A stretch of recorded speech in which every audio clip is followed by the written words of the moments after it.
Good evening, everyone, and welcome to Tuesday's live stream. I hope you're all very well. I hope you had a nice weekend. My name is Max. If you're new to this, welcome aboard. And we do this live stream every Tuesday and Friday night. So great to see any new faces. So I hope you're all very well. So what we're going to talk about tonight, of course, what's happening with immigration. Reform UK have a council that is wasting money, it seems. Not to put too of a point on it. Zack is attacked to the Labour Party and the Labour government, and also the new policy that's been pushed, the new procedure, the new measures that the Home Secretary are pushing through Parliament, or attempting, who will push through Parliament soon, I imagine through some sort of legislation, there may be a problem with the Good Friday Agreement, and we'll get to that after. Why is the UK copying Denmark? That's a very good question. I think because the UK sees a left-wing or centre-left government in Denmark dealing with what they say is dealing with immigration. There are a number of caveats that you don't generally hear in the media. First of all, there was a massive drop in asylum claims in Denmark as a result of EU policies. So this was the deal that was done with Turkey. It saw a significant drop in cases, in asylum cases. The Danish government has taken a very draconian approach to asylum, and also it's important to remember that Denmark, while it's still a member of the European Convention on Human Rights, it doesn't have the same issues as the UK has. It doesn't have a small boats crisis, for example, and the numbers coming in, the numbers claiming asylum are something like 4,000 compared to about between 40 and 60,000 in the UK. So we're talking about very different situations. So while it may work or appear to work in Denmark, I don't agree with the policies in Denmark, but if you want to use Denmark as a barometer or as a yardstick, it's not a very good one, because Denmark is in a very different situation. It's in the EU. They're not talking about leaving the European Convention on Human Rights, and they have much smaller numbers, and they're not an island like the UK, so they're in a different situation. Why is the UK copying it? Because they think, well, if we act tough, then we can deal with reform. And the Tories tried exactly the same thing. What did they do? They invested between 700 and 750 million pounds on the Rwanda scheme. How many people went? I think it was about 4, and they were voluntary. So they were paid money to go to Rwanda. I don't know what happened to them. Allegedly, one of them actually came back after he got the money. Okay, so he was paid, I think it was £3,000 or £4,000 to go to Rwanda. Rwanda decided they had prepared accommodation for asylum seekers. What you hear a lot in the media, and it's not called out by you hear a lot from politicians, and it's not called out in the media, is that it was capped. The likes of Chris Philp and Tory MPs would say, no, there was no cap. Of course there was a cap. They were talking about taking hundreds of people per year, not tens of thousands. And to suggest that there's no cap would assume that you could send 100,000 people to Rwanda. No, Rwanda were not on board with such an idea. But you keep hearing this rhetoric, yes, it was uncapped and we're going to send thousands, and no. They eventually sold the accommodation because the UK government was not sending anyone there. And I believe that actually they sold the accommodation before the general election. Okay. Or maybe I'm wrong there. It could have been just after, but it was around the time of the general election. Denmark media is much better. So a big problem I have with the media, and I mentioned in a couple of videos and I mentioned on live streams before, is that there's no real focus on facts. That's the reality of the situation. There's no focus on facts. So whenever somebody describes an asylum seeker as an illegal migrant, the media is supposed to call them out and say, stop, that's not true. These people are not illegal migrants. Whenever somebody talks about them staying in 3, 4, 5-star hotels, they're not staying in 3, 4, 5-star hotels. They're not staying in hotels in a sense. They're staying in ex-hotels, accommodation that has been repurposed for the asylum seekers. And then, of course, they always describe them as military-age young men, as opposed to, as James O'Brien, I don't know if you saw the clip today, James O'Brien was describing them as working-age men. You never hear the right-wing press describe them as working-age men, because then that would undermine their narrative. Give people they want to give people the impression that it's an invasion, not people coming to work. And some of them are so desperate to work that they'll work in the black economy in order to make ends meet or to get a bit of extra cash. How much is this going to cost? Moreover, do they have the staff? No idea how much this is going to cost. And do they have the staff to carry out to process the claims or to deport all the people? I don't think so. Max had mentioned the media bullshit way more than a couple of times. Yes. It's a bit of a bugbear of mine.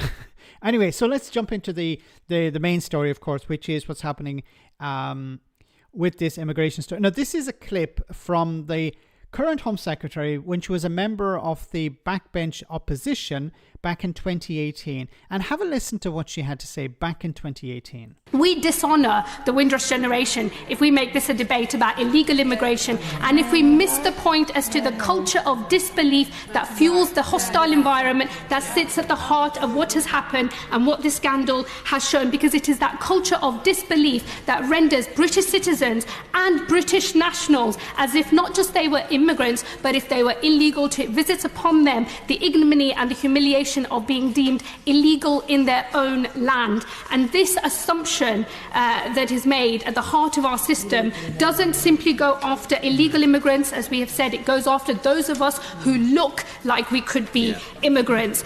We have talked a lot about illegal immigration sitting at the heart of this debate, but actually what we're not really talking about so much is race. So I do say to honourable members who don't quite understand how these policies impact on their fellow citizens and their fellow British nationals, is try making an application to the Home Office whilst having a name that is demonstrably African in origin. Try making an application as a British national to the Home Office with a name that is demonstrably South Asian in origin. I promise you the protection of your British passport is not going to help you one little bit. You will have visited upon you casual humiliation upon humiliation. This system will treat you as if you are dirt on the bottom of its shoe, and that is not good enough. And that happens to British nationals on a daily basis when they apply for visitor visas, when they apply for spousal visas. If you can get past the income threshold, if you can prove the legitimacy of your love for somebody that you have fallen in love with and have married, it still now makes... Okay, now I want to show you her today. So she was very passionate about what was right and what was wrong there. This is her today. Described today's announcement as the biggest immigration reforms in a generation. There's obviously lots of radical changes in that. More than 20 Labour MPs so far have spoken out in the hours since you've announced it. Are you confident Labour MPs will back this? Yes, I am, because as I was making my statement in the House today, it was clear that a majority of my colleagues were supportive of the proposals and understand the need for these changes. And look, I think politics is about making an argument, and that is what I was doing in the House today as I introduced these reforms in Parliament. Not everyone will agree, I accept that, but I think the majority will, and I think that was what was clear today. And I think the reason the majority will agree is because they can see that this is a broken system. It is dividing people across our country, and because they know how vital it is that we make these changes so that we can retain public support for having an asylum system at all. I know the British people are generous, open and tolerant. I want to make sure that we unlock the full extent of that openness and tolerance and generosity, and we will do that by having a system that has order and control at its heart, and that then enables us to grow and bring more people in through safe and legal routes into this country. Home Secretary, your MPs are really angry. Nadia Whittome says the government's pursuing the policy of the far right. Simon Offer says we should push back on the racist agenda of reform. Why are they wrong and why are you right? Well, look, what I would say to my colleagues is, firstly, I accept that not everybody will agree with these proposals, but I have not thought for a minute about what any other political party is doing or what any other politician has to say about any of these matters. I'm the Home Secretary of this country. I can see... at least be honest with people.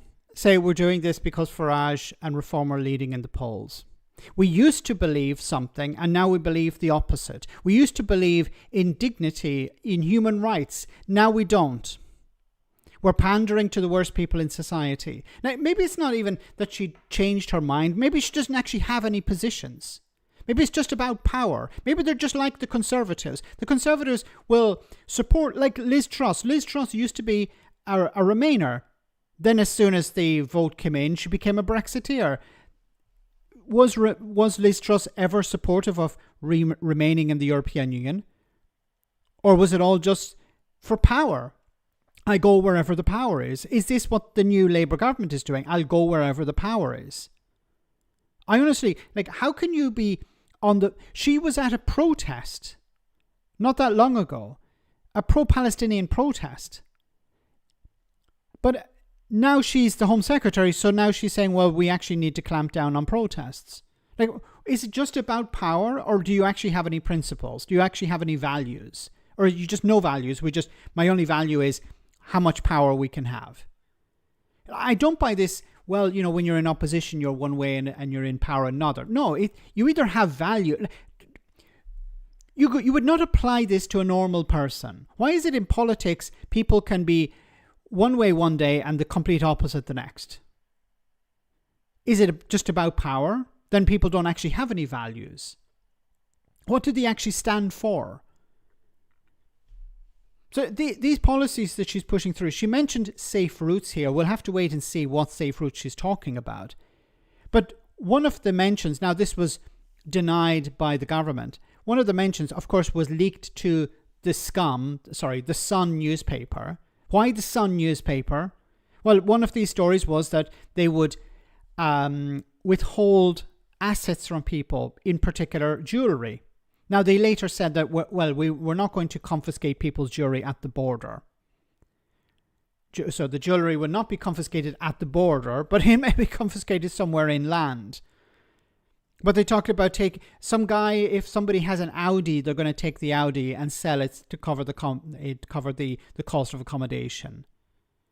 This is not about a broken system. This is about pandering to the likes of Nigel Farage and Tommy Robinson.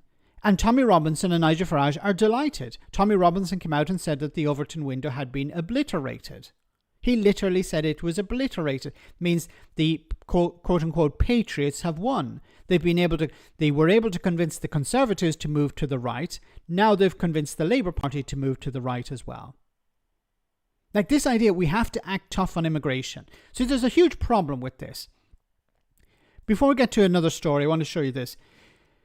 UK net migration 20% lower in 2024 than first thought by says the ONS. And this is an article from 6 hours ago, so it's from today. Net migration to the UK was last year was 20% lower than previously thought, according to revised figures from the Office of National Statistics. The difference between those entering and leaving the country has been revised down by 86,000 people and now stands at 345,000 in 2024. 86,000 is more than the number of people who came in on small boats. Now, is anyone talking about this? Of course not. Instead, what you're hearing is there's a crisis. There's a frigging crisis and we need to do something about it. Nigel Farage and Reform are leading in the polls, so we need to talk more about immigration. We need to act tough. We need to punish the most vulnerable people in society. And vulnerable, for example, we're talking about people who have literally nothing. They're going after people who might have a little bit. Maybe if you're talking about an asylum seeker who has an Audi, we're probably thinking of somebody. I'm not thinking of a new Audi. I'm thinking of an old car. Okay. But just because it's an Audi, well, we can go after that. If somebody has some criminal activity on the side, then of course you punish those individuals because they're breaking the law. But you can't go after everyone because, well, some guy is breaking the law. Max, this is not legitimate concerns. It's manufactured ones by the far right. 100% agreement regularly. Thanks for that. And you're right. This is about manufacturing a concern of the far. The far right are pumping out this sort of crap all the time. This is the sort of rhetoric we heard 20 years ago from the likes of the BNP. It was one thing when we started to see UKIP move in the direction of the BNP. Then the Conservatives moving in the direction of UKIP. And now we have the Labour Party leapfrogging, the Conservatives to emulate Reform UK. Who's running the Labour Party? Nigel Farage is running the Labour Party, it seems. Instead of focusing on positives, in focusing on the NHS waiting list, focusing on the cost of living, improving the cost of living crisis for people, dealing with the cost of living crisis, instead of focusing on building homes, they're focusing on this. This is getting more traffic than any other policy. Why is that? Brad, thanks so much for that super chat. Imagine selling your soul so easily to make Dr. Faustus, Jack Torrance, the Shiny, and Nick Clegg look like archangels. Nick Clegg at the end. Thanks, Brad. Well said. Morgan McSweeney is the problem here. Blue Labour is the problem. Blue Labour are basically Tories in the Labour Party, and they want to double down on immigration. They want to double down on policies that better suit the Conservatives. This is the party that wants you to focus on Brexit, want the party to focus on Brexit, maybe get Brexit implemented because people voted for Brexit, so we need to pander to, what's his name? Maurice Glassman, who's a Labour peer, constantly on TV. He keeps pandering to Nigel, who's admiring Nigel Farage, who calls Nigel Farage a friend, and he's a member of the Labour Party. So I don't know how you can square that circle. How can you be friends with Nigel Farage if you're in the Labour Party? Like Nigel Farage stands for everything against what Labour stand for. I'm not saying you can't have a good relationship with people, but be friends with Nigel Farage. I'm surprised people are surprised by this, said Daniel. But this story here, this demonstrates that immigration is not the problem that the politicians are trying to sell it to be. Now, there are other problems with creating a toxic environment, and here's one from LBC. Just how damaging to our economy is this anti-immigrant attitude in this country now? I think it's incredibly damaging, but we were here to talk about the economy and the budget. And I think from the point of view that we've got so many vacancies in so many sectors, not least in our NHS, in the care sector, we've got over 130,000 vacancies. The idea of checking every 2.5 years and not allowing someone to establish and have a life here, I think it's just inhumane. It's been a huge problem. And what does it do? What you're doing is you're discouraging people from coming. There's a massive shortage, as was pointed out, in the NHS. 130,000 vacancies in the NHS. And that's just the NHS. Remember, pretty much every sector is crying out for labour. The Labour Party want to build homes. There are 50,000 vacancies in the construction sector. They're not reaching their target. Now, I don't know if it's because of a lack of labour, lack of manual workers, but there is a shortage. That's in construction. What about hospitality? What about every sector? Pretty much every sector is crying out for labour, in the sense, workers. And now the Home Secretary thinks we need to create a new toxic environment for foreigners, because the far right don't care if you're coming over on a visa or if you're coming over to claim asylum. They just don't want you. And the more Labour pander to those people, the worse the rhetoric will become. And then you're going to have business owners, business leaders saying, you need to tone it down because we actually need people to come in. If you create this toxic environment for asylum seekers, the far right won't just stop with asylum seekers. They don't care if the people, when they see someone on the street, they don't check to say, well, if that person has a visa, I'm not going to racially insult them. But if they have I don't know, if they're an asylum seeker who came over in a small boat, then I will. No, it doesn't work like that. It shouldn't be insulting anyone. But the far right don't actually care whether you have a visa or not. They're going to insult you anyway. And we remember during the riots that there were 2 Filipino nurses going to their shift in the NHS who were abused, who were attacked by these thugs. There were 2 female nurses, I believe. Yeah, the ironic thing, of course, is female nurses being attacked by thugs, 40% of which would probably go home and abuse their partner. And then they were, of course, standing up for women and girls. For hospitality, for my businesses, we just can't get people, and illegal immigration, that's a different matter. But we need immigration. What is illegal immigration? Once again, we have this problem with the language. Illegal immigration. What is illegal immigration? Because if you listen to the Tories and seekers are illegal migrants. That's the definition for the Conservatives and Reform. But the reality is, it's not illegal to claim asylum. Immigration, I come from, my father was Spanish, so I come from background, but we can't get chefs, we can't get waiters, we can't get bartenders, And here's the problem: if you're not able to access the workers you need, you're either going to stay as you are, if you're lucky, or you'll downsize. You're not going to expand. Why would you expand if you can't find the workers? So businesses who want to expand will hold back on investment. That will mean that the government takes in less in tax because businesses are not expanding. But the costs to the government continue to rise, like social care, health, all of these things are getting more and more expensive. So it's becoming more and more difficult for the government to make ends meet because businesses are not expanding as they normally would.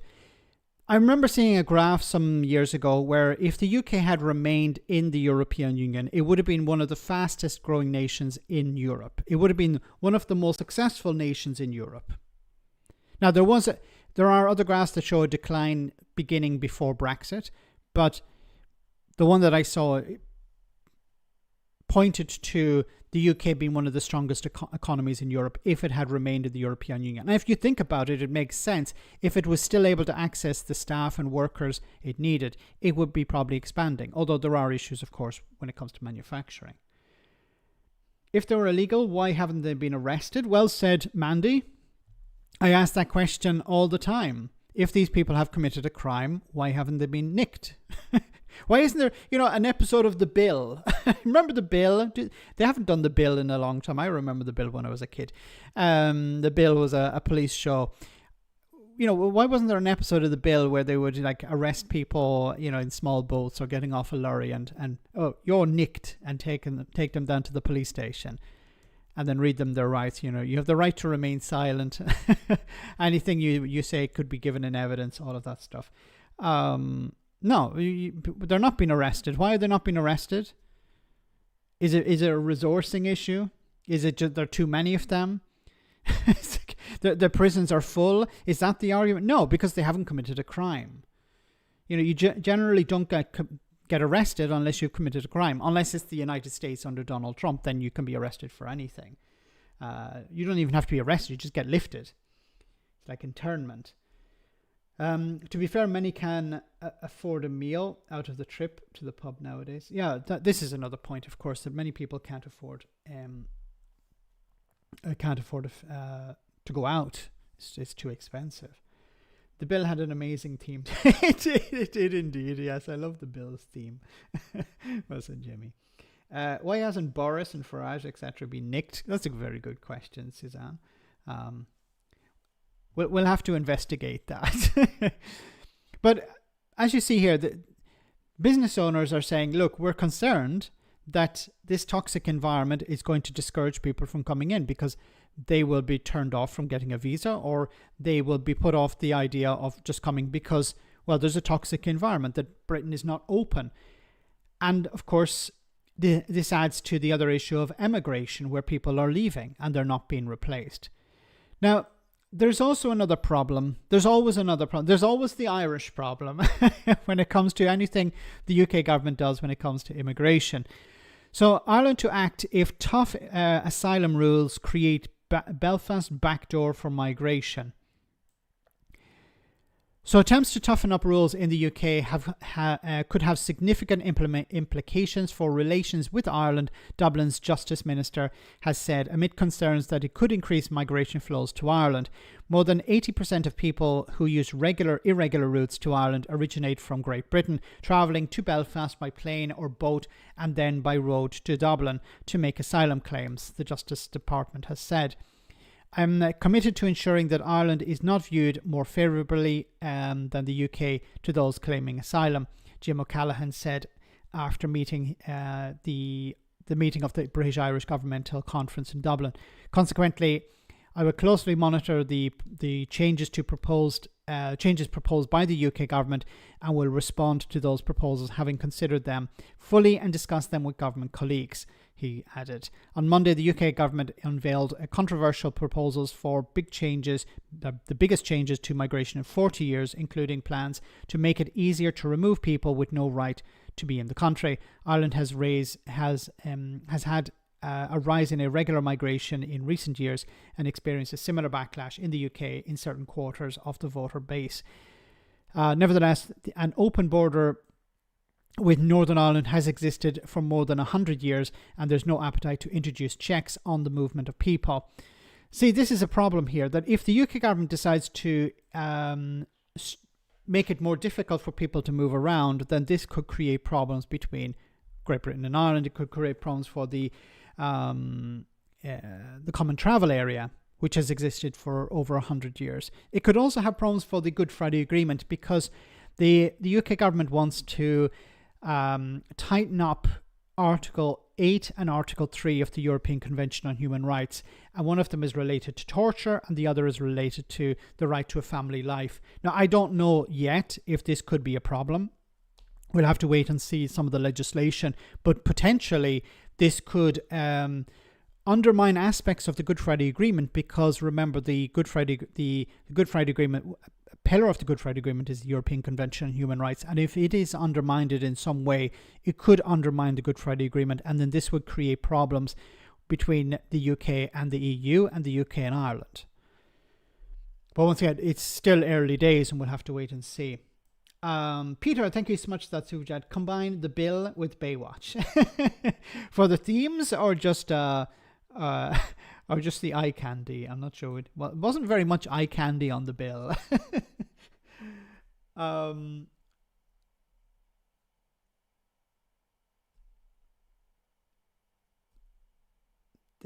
been told that Max's singing voice can bring world peace. Bring people in unison saying stop. That's how it would bring people together. Ireland is doing the same, Max. Yeah, the Irish government have decided to take a hardline approach when it comes to immigration as well. A big problem, I think, is that issues that are not directly related to immigration are being weaponized in order to by the far right in relation to immigration, and governments are happy to allow immigration to be a scapegoat when it comes to the issues that they're supposed to be fixing. So in the sense, for example, housing is a huge issue in Ireland, but the far right are latching on to the housing issue as a reason for, well, we need to bring down immigration. And then the government are allowing the far right, in a sense, to take advantage of the situation by saying, well, the problem is immigration. Yeah, there are too many immigrants. Well, let's clamp down on the immigrants. Let's punish the immigrants so that we don't have to deal with the housing crisis. But the housing crisis, even if you eliminated all immigration tomorrow, if you kicked everyone out, there would still be a housing crisis. So the government can't. What happened? I lost my audio for some reason. Can you hear me, guys? Something wrong with my audio.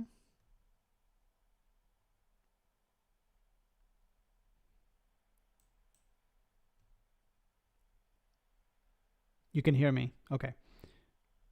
We can hear you. Okay, apologies. My software says my audio is not working for some reason, so not sure what's happening there. Anyway, let's take a short comedy moment. Quite a long comedy moment, maybe. Let's take a short comedy moment, and we'll be back in just a jiffy with more serious stuff. So, hope you enjoy this.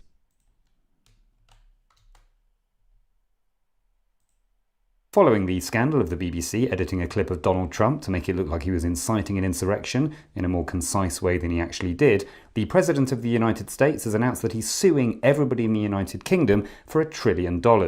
Our toddlers, tantrums and trying it on correspondent Jonathan Goodenough has more. Yes, that's right, not content with threatening to sue the BBC, the president has gone further than ever before and threatened to sue anybody who's ever watched anything on the BBC, which basically means everybody in this country. Well, except teenagers, they're just on TikTok. They all watched CBeebies. Fair point. So what grounds is he citing? Well, Trump alleges that the British public have been insufficiently nice to him and his presidency and have made jokes about him in public and in private, which he doesn't think should be allowed, right? Further offences include getting a bad spray tan and then comparing yourself to him, painting anything orange and then laughing about it, anyone who's ever used the word Trump to mean fart, even before he was elected, playing golf at a course he doesn't own, using the words Jeffrey and Epstein in the same sentence, and anyone who's ever been involved in fox hunting. Well, that last one's a surprise. We suspect he might think it has something to do with Fox News.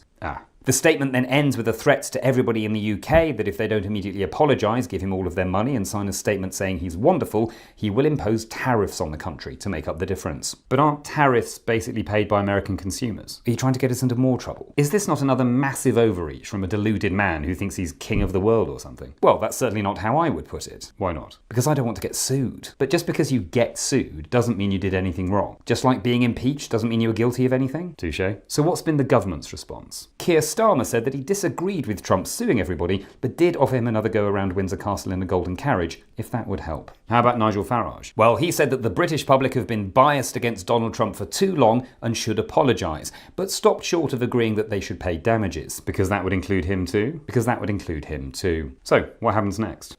Actually, I'm just hearing that you're being sued by Donald Trump for that king of the world thing you said a minute ago. What? He's also suing everybody who's watching this because they didn't turn off or switch to GB News immediately. Right, well, thank you, Jonathan. I'm not with him. Next up, as Rachel Reeves gives her strongest hint yet that taxes will rise in the budget, we ask, does it actually count as breaking a promise if nobody really believed you in the first place? Well said. Okay, moving on. Sort of moving on. So, Camilla on Shabana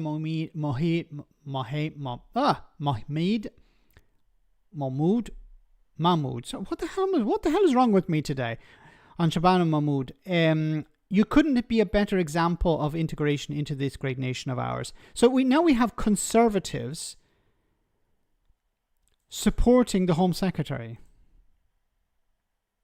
So many fruitcakes when Shabana Mahmood was appointed said, "Oh, I've appointed a Muslim." Oh, yes. They're rubbing it in our faces. These morons. I know. She's more socially conservative than some conservatives. They knew nothing about her, but she's more conservative than some conservatives. They also have no understanding of Asian culture. No, I know. It's quite conservative. Well, also, presumably, Mahmood will be representing communities that have been here for decades, that have settled, worked really hard, integrated. She's a perfect example. She couldn't be a better example of integration into this great nation of ours than to become the Home Secretary now in charge of immigration policy. Why are conservatives so happy with the new Home Secretary and her approach to immigration? It's like, she's supposed to be in the Labour Party. I never understood this. Why are social conservatives in the Labour Party? Why aren't they in the Liberal Democrats or the Conservative Party? Honestly, don't understand this. You would imagine people who are in the Labour...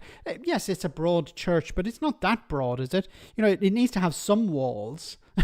I just don't understand how so many people like what the Home Secretary is doing when she's in the Labour Party. But somebody is angry, and here's somebody who is very angry about the situation. Migrants aren't destroying this country. Bankers are bankrupting this country. Fossil fuel giants, armed trades companies, they're the ones that are destroying this company. And ultimately, if we want to stop the small boats, and I want to stop the small boats, no one wants people risking their lives. You treat them as asylum seekers. That's an outrageous thing to say. They are asylum seekers. Why do you stop them? Why do you want to stop them? Because I want people to be able to get I thought we're an open and tolerant country. safe and managed routes so they can apply for asylum. Because most asylum cases are seen to be legitimate, over 80% of cases. I want them to be able to come here to a processing centre in a way that is dignified and treats people with humanity rather than as numbers or pieces of crap, which is the way the Labour government are treating them. Pieces of crap, treating people like pieces of crap. So that's Zack Polanski. Pretty strong words there. Is he right? Well, over the last 14 months, more or less, some people have felt that they were treated like crap. For example, elderly people felt that they were being treated like crap. People who have disabilities felt that they were being treated like crap. The poor, people on benefits, entitlements, felt that they were being treated like crap. So why not add asylum seekers to this? Because it seems a lot of people feel that they're being treated like crap. And the approach seems to be, well, we have to pander to Nigel Farage. Nigel Farage likes to treat anyone who isn't Nigel Farage like crap, so we have to do exactly the same. You know, how is it possible that, once again, you have a Labour Home Secretary who's been admired by the Conservatives, who's been attacked by the left as treating people with nothing but contempt or like crap? Like, she keeps saying, no, this is about the system. Then why are the Tories and Reform cheering you on, and why are the left condemning you if it's just about the system? You know, if you said, look, here are the problems of the system, this is what we need to do to fix it. But she's not. She got up in the House of Commons yesterday and she was pretty angry. She even used some language that I couldn't repeat here. So it wasn't about the system. And she also described how the system was creating division, which is a lie. It's not the system that was creating the division. There are problems in the system.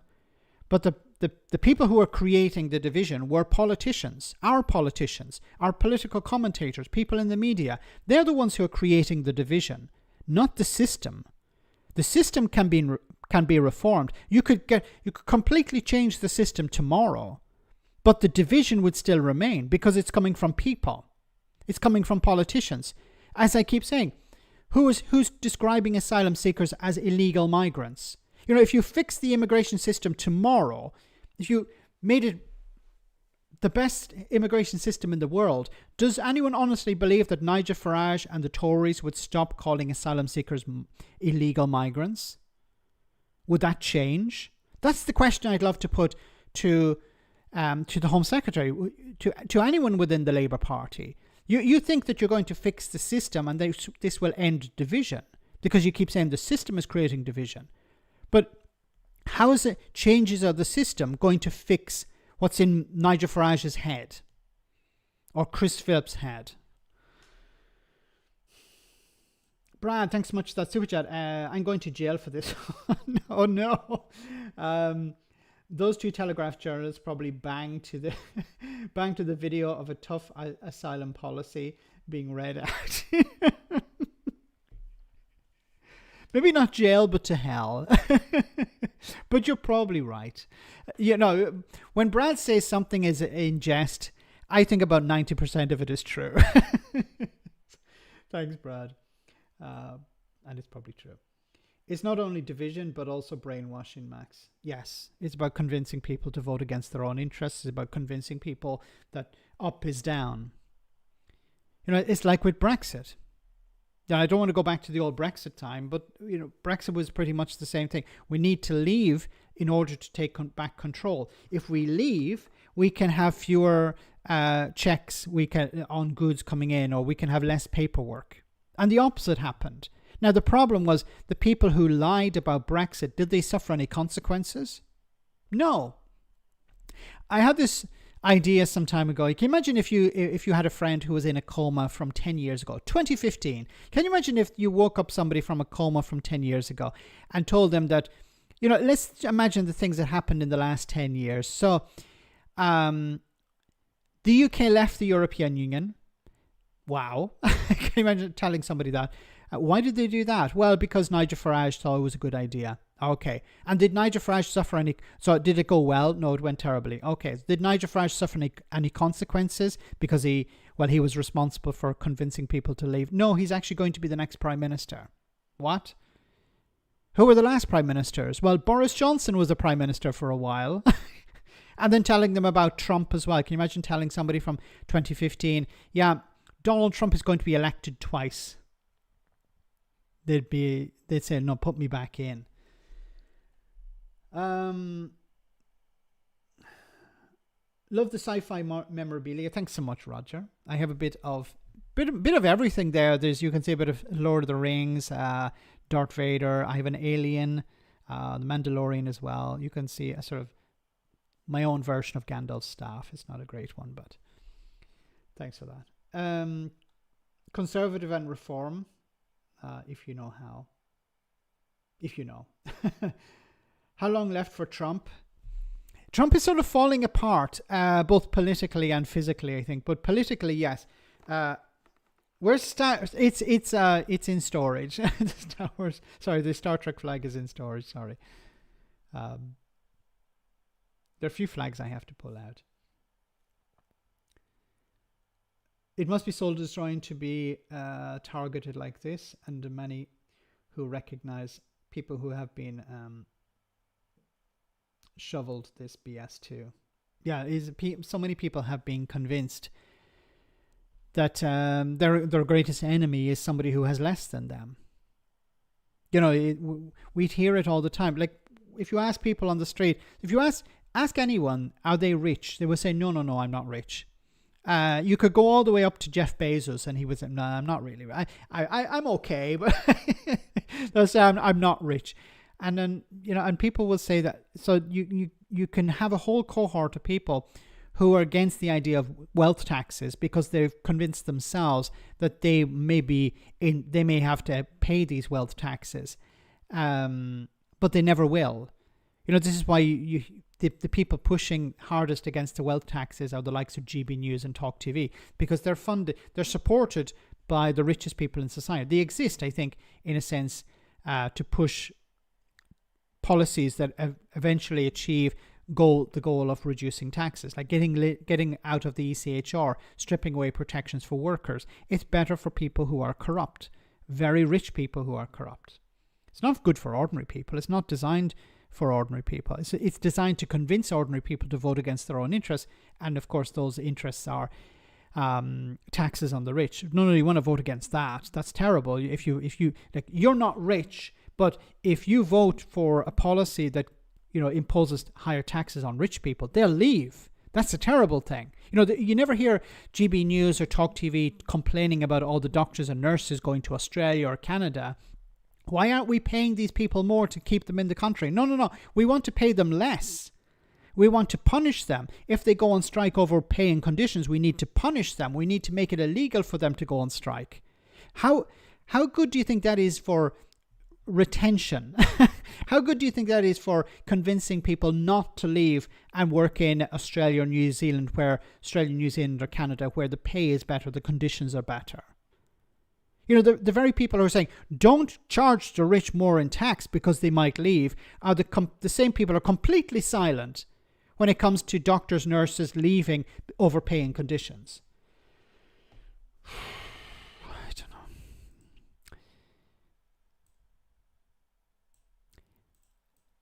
Here's a funny story, just to lighten the mood a little bit, so my blood pressure can go down slightly. Reform Council repaints road markings for school closed, which closed in 2016. Maybe it's Brexit nostalgia. Remember, the Brexit referendum was in 2016. Kent County Council sold the disused schools site to a government agency in March, but has repainted yellow zigzags and school keep clear warnings. Okay. Talking about wasting money, Kent County Council has apologised and admitted that it was in error after repainting yellow zigzags and school keep clear warnings outside a former site of Halfway House Primary School in Sheerness. The school moved to another location in October 2016. The council sold the disused buildings, school buildings and grounds to government agency Homes England in March. KCC, remember, you know, Kent County Council is the model for reform. Nigel Farage has said on a number of occasions, look at Kent County Council as an example of how reform would run Britain. Painting signs outside schools that they sold off 9 years ago. Wish I was lucky enough to pay a top rate of tax. Yes, there's one thing worse than paying a huge amount of tax is not earning enough to pay a huge amount of tax.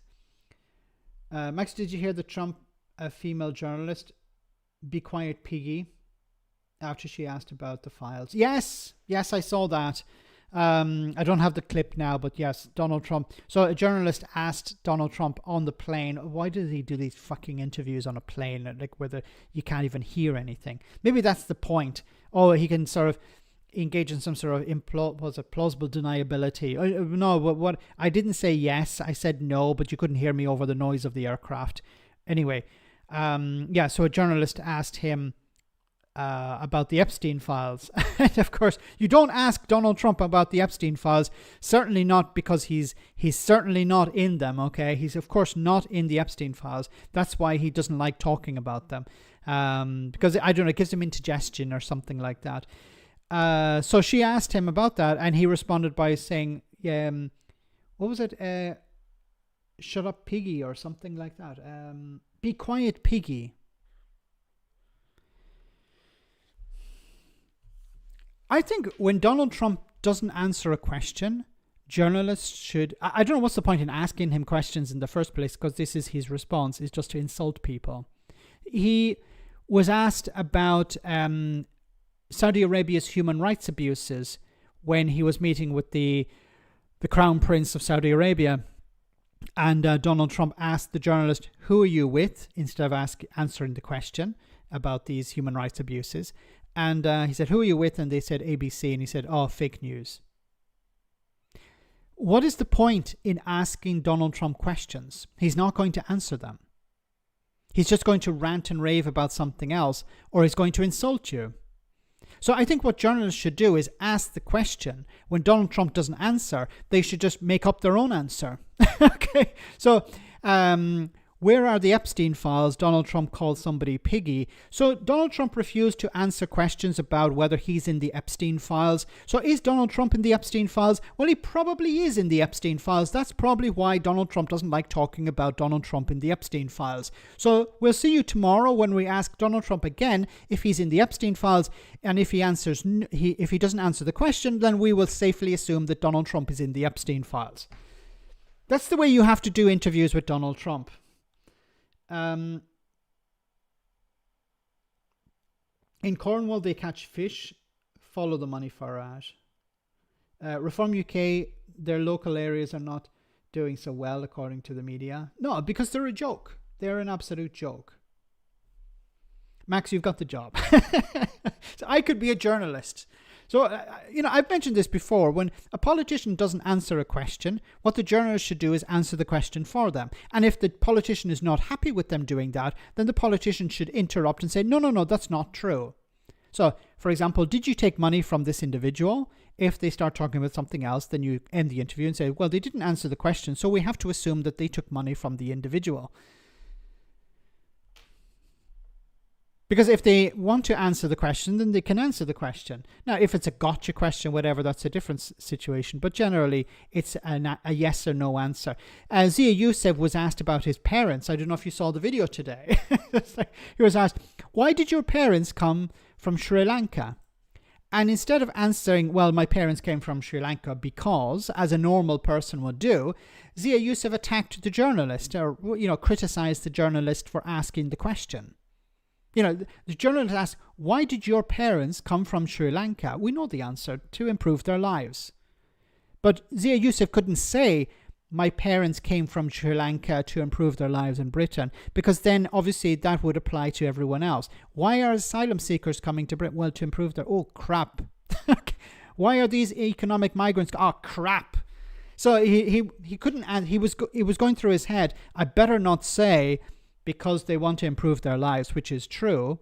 So I would advise journalists, if politicians refuse to answer the question yourself. And if they have a problem with that, they can correct it.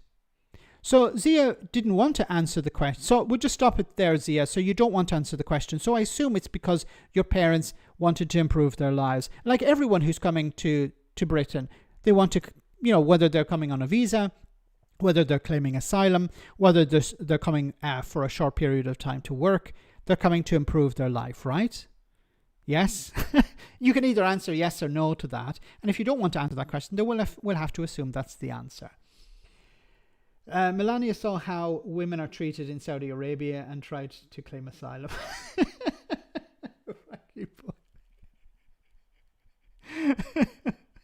That's pretty dark, but it's true. Thanks, Brad. And Frankie Boyle as well. That's very good. I remember seeing a video of her, next to Donald, and she's like smiling, and then ooh, she goes like that. She's like saying, "They're not paying me enough for this. I deserve more. I deserve double pay." Oh my goodness.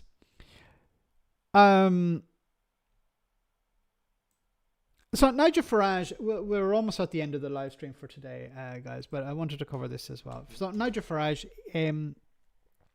has a solution. He thinks when it comes to council tax in general, well, ordinary people, some people should pay less and other people should be punished, should be basically thrown under a bus. This budget, like the last one, will be an attack on aspiration, an attack on Alarm Clock Britain, an attack on those... On Alarm Clock Britain. I love this. Alarm clock. We're on the side of people who set their alarm clocks. Like, what the hell does that even mean? Coming from a guy who couldn't be bothered to do his job when he was a member of the European Union. So what am I even saying? A guy who couldn't even be bothered to do his job as an MP for Clacton. And he's there at a lecture and criticizing people for not having a job. It's like, he doesn't even do his primary job, and he's criticizing others for not working. He's, we're on the side of people who set their alarm clocks before they go to bed. Do I set my alarm? No, because I couldn't be bothered to going into Parliament. And when I'm there, I'm just, mentally undressing some of the other people. Or that's a Simpsons reference. Or I'm just thinking about, my time on GB News. I was thinking about my time with Donald when we were relaxing in the hot tub. We better not go. Yeah, we better not say that bit out loud. It's like, oh my God. A guy, once again, who can't be bothered to do his job when he was a member of the European Parliament or as a member of the British Parliament, is like talking about people setting their alarm clocks before going to bed. An attack on Alarm Clock Britain, an attack on those who get up in the morning. This budget will do nothing for the 5.6 million very brave men and women who act as sole traders or run their own businesses, without which the British economy, frankly...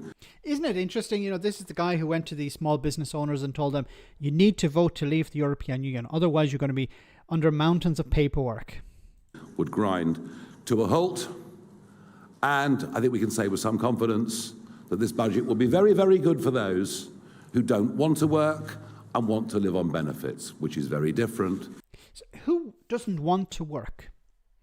Who wants to live on benefits? The benefits are so shit. And I fall into this trap. I keep falling into it. They're not benefits, they're entitlements.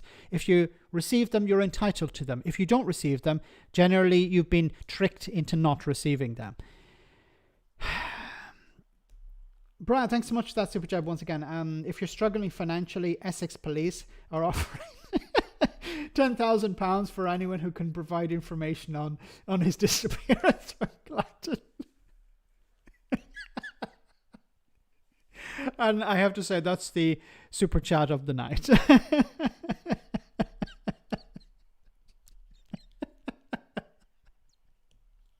£10,000, that'd go a long way for many people. So,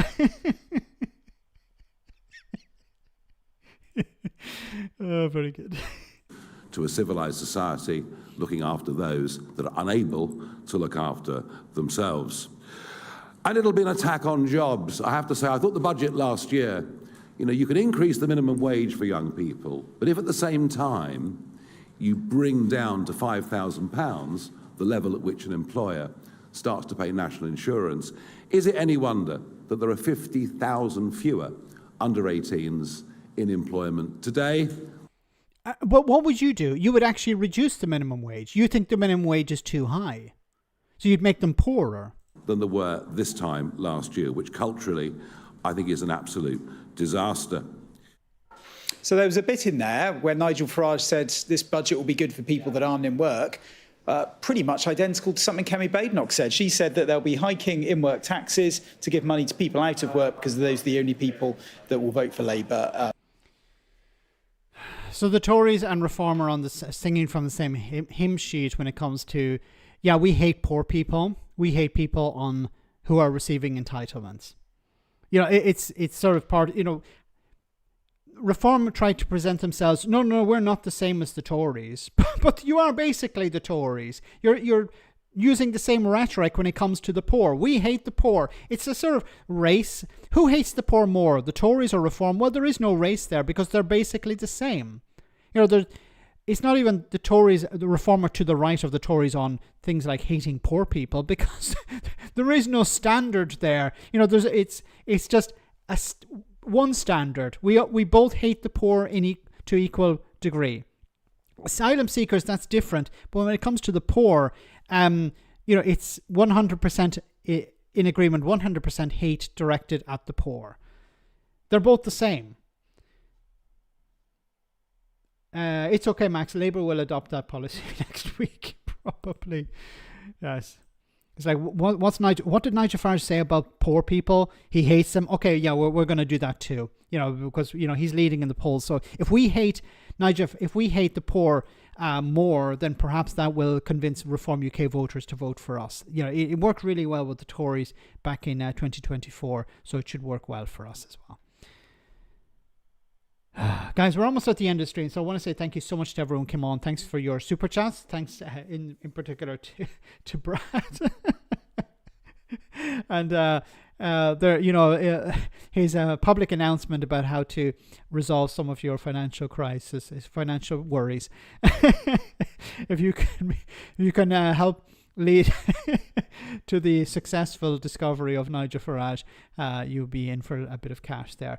So thanks to the moderators for doing a wonderful job. Make sure to jump on the post-stream chat on Discord if you are on Discord. We can have a continuation of the discussion here. What we had here. Before we go, we have our one for the road, so hope you enjoy this.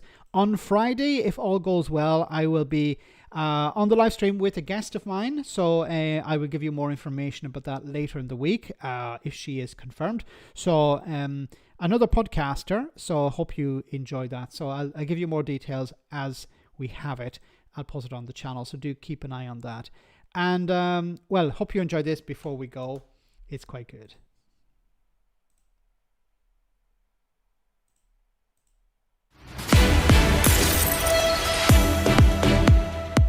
Welcome to Broken News. The leading candidates to take over as Director General of the BBC have been leaked. It's as the corporation reels from a week of controversy and the threat of being sued by President Trump. Let's get more on this with our reporter Bogier Ombegier, who's live now at BBC headquarters. Bogier, a difficult week for Auntie. What's the latest? Oh, really? Where's Streeting? Bogier. No one's going to go for that move-faced prick. Bogier. Thank you, Jesus. Yes, it was here at New Broadcasting House just behind me where the BBC committed the cardinal sin of shortening the sequence between two statements made by the same person in the same speech. That person was Donald Trump. The US president and pot-bellied piss-play participant says it made it look like he'd called for his supporters to descend upon Capitol Hill and cause chaos on January the 6th, 2021, which he absolutely did. So come and sue us too, you big fucking twat! Come on, you big guy! Yeah, go on then, come on, sue us, fucking do it! Of course, shortening the sequence between two statements made by the same person in the same speech is a trick that TV News has been doing forever. But since BBC News did it this time, thick as mince right-wing gobshites have been frothing at the pearly gash to bring down one of our nation's greatest institutions. President Trump has said he will sue for $1 billion, which was just the first number that came into his flabby vagina-necked head. Well, as you'll know, the Director General of the BBC, Tim, I wear trainers to work, Davey, did his usual thing of handling it as well as Stevie Wonder would handle something that requires a lot of hand-eye coordination and precision. We can write this joke later. Actually, it might come across as insensitive, so just maybe let's not do it. Make sure you don't read this bit out. Mr. Davey then resigned, and Broken News understands there are 2 candidates in the running to replace him. They are Andrew Mountbatten-Windsor. He says he fits the bill because he has a lot of time on his hands now, stays bone dry under pressure, has the requisite experience of being repeatedly sued, and says he's very keen to get into younger audiences. And perhaps a surprise to some, former Labour spin doctor and now host of smarmy centrist politics podcast, Malcolm Tucker. Some say he is an outside bet for the job, but in a statement he says, "Of course I'm the right prick for the job, and I'll take no lessons on integrity from that fucking orange abominable's shite bag." He's the cunt who created an AI video of himself, literally cacking on protesters from a height. Not the first time he's unleashed his stinking feculence on innocent people. Release the tapes, Russia, you cowardly cunts. Fuckety bye. The race is on. Back to you, Jesus. Roger, thank you. What a lovely story. That's all from Broken News. You're up to date. Oh my goodness. So have a great week, guys. I'll see you on Friday, same bad time, same bad channel. Stay safe, take care, and good night.